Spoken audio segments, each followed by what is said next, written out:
Hey guys, welcome to my channel. Today we're going to be talking about a condition that affects millions of women around the world, PCOS, or Polycystic Ovarian Syndrome. It's a condition that is often misunderstood, so I wanted to shed some light on some of the science behind it. I'm not a medical professional, and I'm not providing medical advice. I'm just simply a woman who's been diagnosed with PCOS after years of being misdiagnosed with everything else. And I've experienced the effects of the condition firsthand. The purpose of this video is to provide general information related to PCOS. If you have any actual questions for a medical professional, please consult one because that is not me. What is PCOS? Well, PCOS is a hormonal disorder, and it affects the ovaries. It leads to hormonal imbalance because women with PCOS usually produce higher levels of androgens, which are male hormones, and it makes everything else go haywire from there. PCOS is the leading cause of infertility in women. The condition affects a woman's ability to ovulate, leading to irregular periods and difficulties in conceiving. And I can tell you firsthand, while I didn't have much trouble with my first, it took me almost 7 years to finally get pregnant with my second. I went through fertility treatments with multiple different doctors. Some gave me very obnoxious advice. Other ones told me that at this point I should just pray. But I finally found a good one. And, eventually I got pregnant after, I believe it was 3 or 4 IUIs, which was after years of blood tests and draws and biochemical pregnancies, miscarriages. It was a horrible, horrible experience that I would never wish upon anyone, not even my worst enemy. It was not pleasant or fun, and it was very depressing month after month, checking to see if this is it, that I conceive. It's a really, really horrible position to be in, and I know I'm not the only one to go through it, but I think of all the symptoms that PCOS brings about, this is probably the most psychologically brutal one. PCOS is often associated with weight gain and difficulty losing weight. This is due to the high levels of insulin in the body, which can lead to insulin resistance, making it harder for the body to process sugar. Another symptom that I know firsthand, when I was a lot younger as a teenager, it didn't seem as, obvious because, at that point you gain some, you lose some, you move on. As I got older, I began noticing that, the weight, when I needed it to, didn't come off like it used to. And it became very frustrating. You go into depression, and then you get into kind of like this feeling of, I just don't care anymore. Whatever happens, happens. Kind of like what the fat acceptance movement is trying to do. You get to the point where it's just easier to ask everyone else to accept the fact that, you'll never be at a certain weight or whatever, because then it's easier to convince yourself too. But I've learned otherwise, that once I, got excuses out of my head, and trust me, I use PCOS as one because it really is so much harder to lose weight, but it can be done. It took me a long time to get there, but I actually did it and ended up losing 50 pounds, which was not easy, but doable. Because of all your weight gain, you also have an increased risk of developing other health conditions like type 2 diabetes, high blood pressure, heart disease, and the list goes on and on and on. I myself was at a point where I was considered pre-diabetic, but once the weight came off, I was no longer in that range. Right now, knock on wood, I'm back in the normal range because of the weight loss. I have nothing else to thank other than that. I'm always going to be insulin resistant because so far there are no cures for PCOS. So if I go back to the lifestyle that I had prior to the weight loss, I could jump right back into being at risk for all of these health conditions. And I'm already predisposed genetically. So this just adds on to it. So if I can do anything in my power to help it, I will. Many people wonder what causes PCOS. I know I sure did. I was like, thanks, Mom. Did you give this to me? Or did I just, get a lucky draw as I usually do? Well, apparently there's no single cause. But researchers believe that genetics, insulin resistance, and inflammation may all play a role. While, like I mentioned before, there is no cure for PCOS, there are treatments available that can help manage the symptoms and improve infertility. However, at the end of the day, from my personal experience, nothing particularly worked for me other than finally losing weight. Because you can take all the pills in the world, if you don't get rid of the main underlying cause of the rest of the symptoms, which is being overweight, nothing will really help you. But that's just me. Maybe some medications work for some people. And I am not by any means trying to say that once you lose weight, PCOS magically disappears, because it doesn't. It just mitigates the symptoms and they become a lot more manageable and less noticeable as you go out, about your business. But it's not a cure for the cysts on your ovaries or overproduction of hormones. It just makes life a little easier for you. But of everything I was prescribed, nothing really helped. So, but hey, I hope it works for you.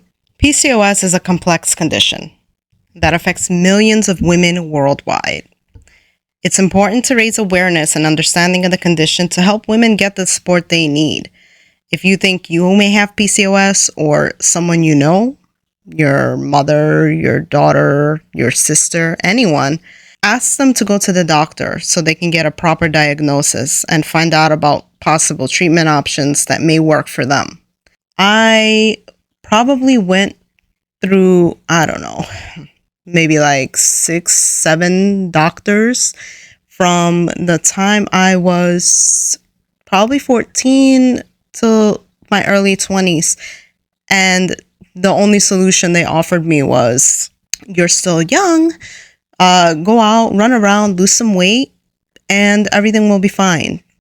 Granted, most of these guys were internists that probably never heard of PCOS or it was never relevant to them back then. But I would keep telling them, dude, I'm barely eating, I'm running around, and the weight is not coming off. And they would look at me in awe like, well, then obviously you're still eating too much. I'm like, if I eat any less, I would be a bird. There has to be something else. But the answer was always, sorry, just lose some weight.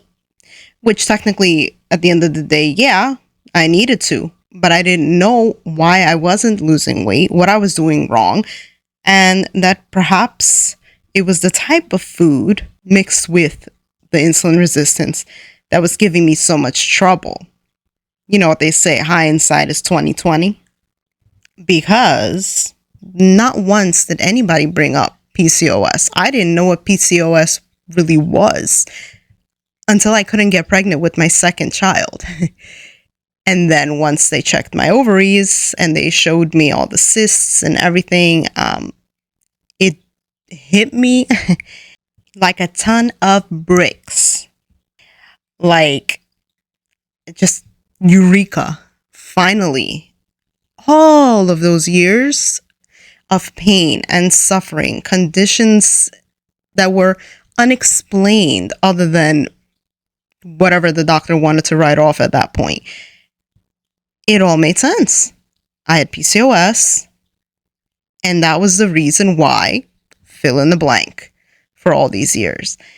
And a lot of women go through doctor after doctor complaining about certain symptoms and ailments, and a lot of those symptoms match other disorders, other diseases, issues, and so they send you off on your merry way from one specialist to the other specialist.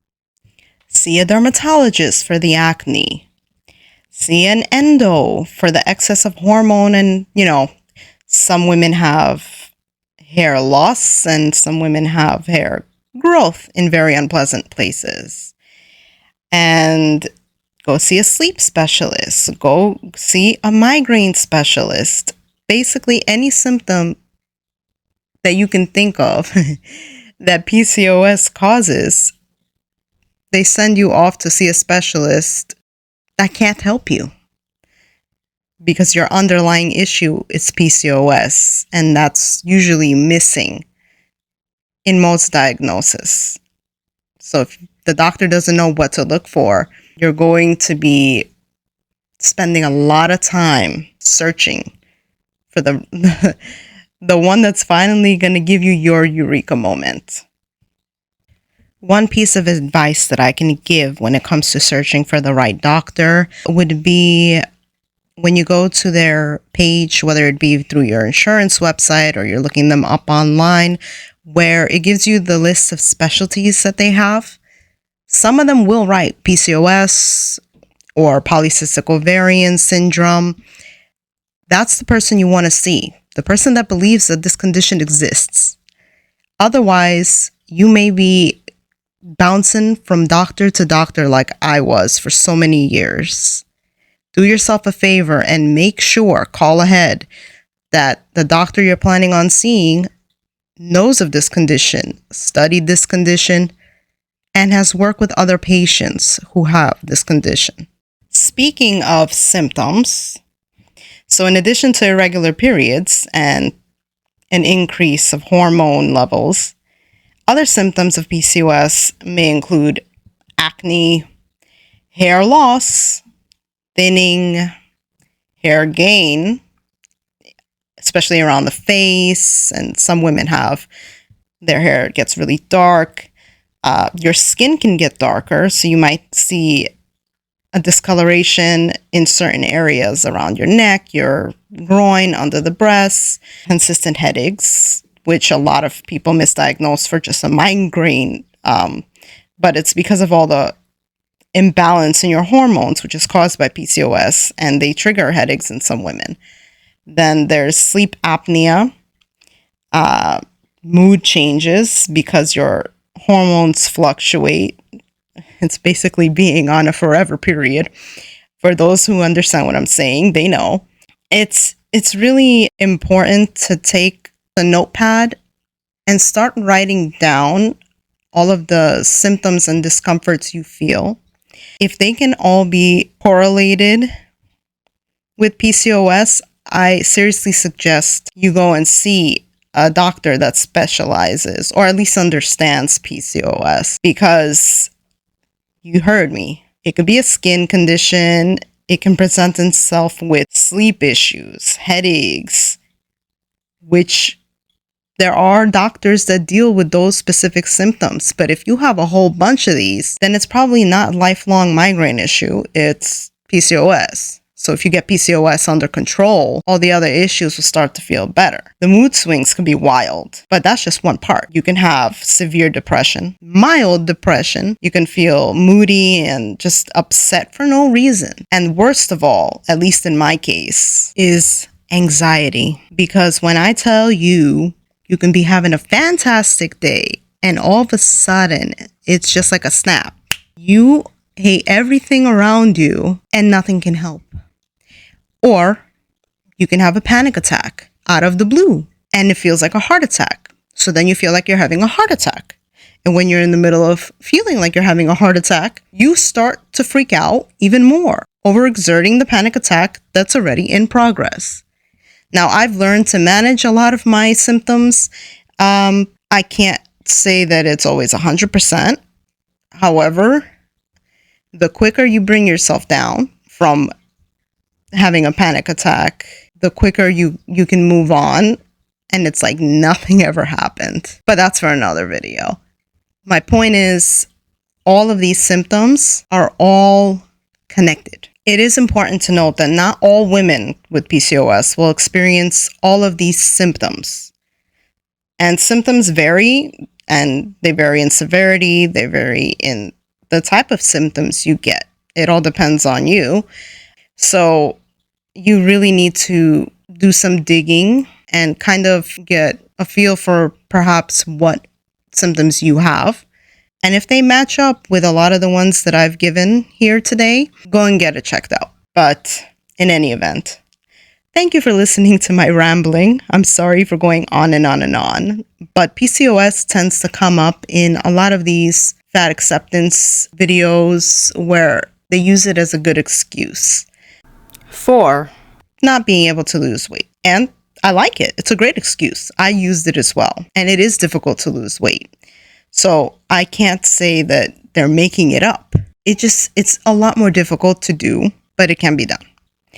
So stop convincing yourself that because of PCOS or any other ailment, it's impossible to lose weight. The only one who you're hurting is yourself. And losing weight, when it finally starts to happen for you, is worth it. And we're not talking about looks.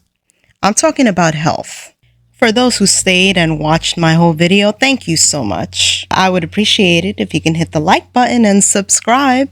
And let me know, do you deal with PCOS? If so, how long did it take you to figure out you had it? Or was it a doctor that told you that you did? I'm curious. Let me know in the comments. Did this video help you learn a little more about it? I hope so. Have a good one, guys.